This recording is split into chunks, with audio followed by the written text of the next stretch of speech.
आज 18 जुलै हाच तो काळा दिवस. काळा दिवस म्हणण्याचं कारण आहे, आज आपल्यामधून विश्व साहित्यरत्न लोकशाहीर अण्णाभाऊ साठे, साहित्य सम्राट अण्णाभाऊ साठे, पहिले शिवशाहीर अण्णाभाऊ साठे यांचा आजचा स्मृतिदिन आहे. आणि यांच्या दिनानिमित्त मी जगदीश सोनटक्के यांना आदरांजली वाहतो आणि यांचा जीवन प्रवास आपण पुढे पाहूया. मित्रांनो, सांगली जिल्ह्यातील पूर्वीचा सातारा जिल्हा आणि आताचा सांगली जिल्हा या वाळवा तालुक्यातील वाटेगाव या ठिकाणी अण्णाभाऊ साठेंचा जन्म झाला. ती जन्माची वेळ आणि एका बाजूला बंडाची वेळ एकच होती.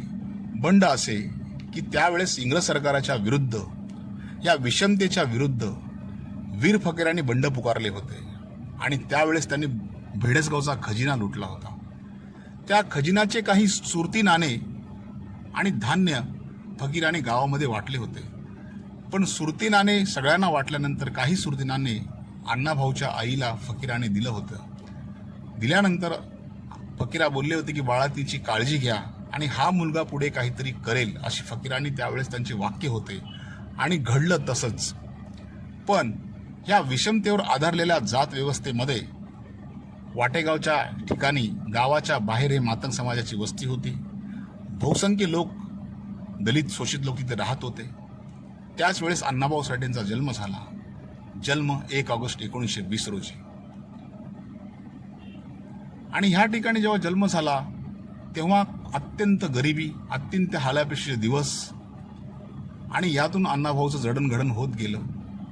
पुढे पुढे अण्णाभाऊ जसे मोठे झाले, काही वर्षानंतर, काही दिवसानंतर अण्णाभाऊ शाळेत गेले. शाळेत गेल्यानंतर पहिला दिवस त्यांना जसं डॉक्टर बाबासाहेब आंबेडकरांना शाळेच्या बाहेर बसवण्यात आलं, त्याच पद्धतीने विषमतेवर आधारलेल्या असलेल्या मातंग समाजातले अण्णाभाऊ साठे यांनाही शाळेच्या बाहेर बसवण्यात आलं. एक दिवस होतो ना होतो दुसऱ्या दिवशी मास्तराने त्यांच्याकडून पाठांतर घेतलं आणि अण्णाभाऊच्या हातावर छडीचे चांगले फटके दिले. पण अण्णाभाऊंनी त्याच वेळेस शाळेचा निरोप घेतला आणि परत शाळेची त्यांची भेट कधी झाली नाही. पण अण्णाभाऊ जसे जसे मोठे होते तसे तसे मैदानी खेळ खेळत होते. अण्णाभाऊ कुस्ती खेळायचे, अण्णाभाऊ दांडपट्टा चालवायचे, अण्णाभाऊ काठी लाटेकाट्याचा खेळ करायचे, अण्णाभाऊ साठे झाडावरती चांगल्या जोरदारात वर जाऊन बसायचे. अण्णाभाऊ साठेंच्या अंगामध्ये अष्टपैलू अशा कला होत्या. त्या कलेचा आविष्कार पुढे पुढे होत गेला. काही वर्षानंतर अण्णाभाऊचे वडील आणि त्यांचं कुटुंब मुंबईच्या दिशेने निघाल्यानंतर त्यांना वाटेमध्ये खूप असा भयंकर आलापेष्टा सहन करावे लागले. त्यातून ते कसे बसे पायी कल्याण, खंडाळा, पुणे आणि मुंबई त्यांनी पायी प्रवास केला. या ठिकाणी अण्णाभाऊ वावरत असताना त्यांनी रस्त्यावरच्या पाट्या, पिक्चरचे पोस्टर आणि काही नातेवाईकाकडून शब्दाची ओळख करून घेत त्यांनी आपलं वाचन लिहिण्याची कला त्यांनी आत्मसात केली. बघता बघता हे व्यक्तिमत्व एवढं मोठं झालं की त्यांनी कामगारासाठी सर्वप्रथम आवाज उठवला. ही मुंबई गुजरातला जाऊ नये, ही मुंबई महाराष्ट्रात राहावी म्हणून अण्णाभाऊ साठेंनी पूर्ण महाराष्ट्राचं रान पेटवलं. आणि माझी मैना गावाकडे राहिली, माझ्या जीवाची होते काहिली, हे जे वाक्य आपण सुरुवातीला ऐकतो, ती मैना दुसरी तिसरी कोणी नसून ह्या महाराष्ट्राचा जो अविभाजित भाग आहे, जो महाराष्ट्राच्या बाहेर आहे, बेळगाव, डानगुंबरगा, ही मैना आहे. आणि महाराष्ट्राला भेटावी म्हणून अण्णाभाऊंनी ही माझी मैना गावाकडे राहिली, माझ्या जीवाची होते काहिली म्हणून त्यांनी हे गीत रचलं होतं.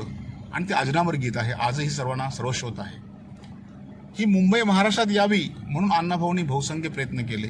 अण्णाभाऊंनी सभेचे रान गाजवले. ह्या अण्णाभाऊच्या साहित्य एवढे मोठे आहे. अण्णाभाऊच्या फकीरा ह्या कादंबरीला महाराष्ट्र शासनाने सर्वप्रथम पारितोषिक दिला आणि त्याचा बहुमान वाढवला.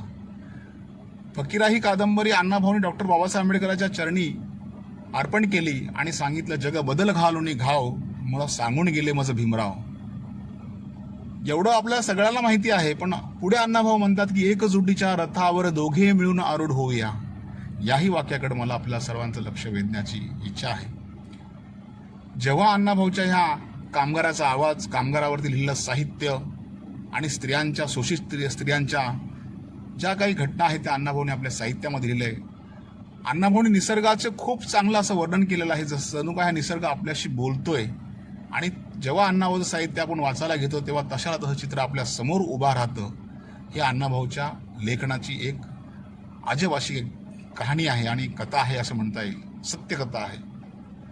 मित्रांनो, जेव्हा अण्णाभाऊला रशिया ह्या देशाने पाचारण केलं, जे व्यक्तिमत्व गावावरून पायी चालत आलं ते व्यक्तिमत्व ते अण्णाभाऊ साठे, ते साहित्य सम्राट, पहिले शिवशाहीर अण्णाभाऊ रशियाला विमानाने गेले आणि त्या ठिकाणी त्यांचं जंगी स्वागत झाल्यानंतर अण्णाभाऊंनी तिथे आमचा महाराष्ट्रातला राजा म्हणजे आपला राजा छत्रपती शिवाजी महाराज यांच्याबद्दल त्यांनी ते सांगितलं की आमच्या देशामध्ये असा एक राजा आहे जो गोरगरिबाच्या मुलांना एकत्र करून त्यांनी स्वराज्य निर्माण केलं.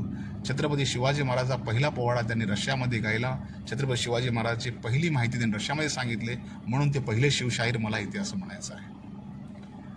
मित्रांनो, जेव्हा अण्णाभाऊ साठे परत मुंबईला आल्यानंतर ह्या महाराष्ट्र सरकारने त्यांच्या लोकनाट्यावर, तमाशावर बंदी घातली आणि अण्णाभाऊ साठेंनी त्यावेळेस लोकनाट्य म्हणून नवीन प्रयोग सुरू केला. तो लोकनाट्य प्रयोग पूर्ण महाराष्ट्राभर त्यांनी फिरवला. त्यावेळेचे संत तुकडोजी महाराज यांनी अण्णाभाऊ साठेंचं लोकनाट्य बघितलं आणि म्हणाले, या अण्णाभाऊ साठेंची ह्या सगळ्या कलापथकाचे गावागावामध्ये स्वागत करा, कारण हे अण्णाभाऊ साठेचं कलापथक जिवंत मड्याचं रडगाणं आज गात आहेत. हे संत तुकडोजी महाराजांनी अण्णाभाऊ साठेबद्दल काढलेले उद्गार आहेत.